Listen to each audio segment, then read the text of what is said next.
There's even a movie called Who Killed the Electric Car, and I knew that the physics of electric is perfectly fine. I mean, there's no reason why you couldn't use an electric car to drive around.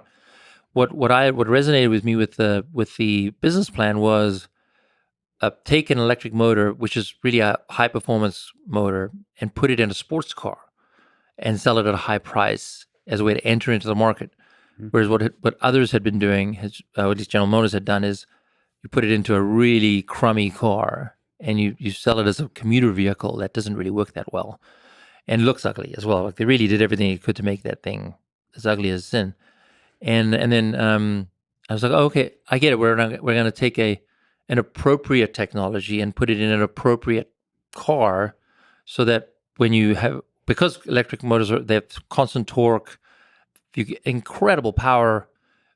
Put it in a car that looks like a sports car, So the idea was to put it in the Lotus Elise, redesign it a bit, I even at that point I was like, this is theoretically good, so I'm going to join and help build it.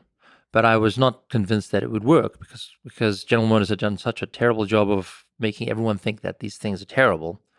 But I was curious, and the time that I fell in love with the company and its mission was, I was driving in a what's called a mule, where we take a car and we take the engine out and we put in electric drivetrain.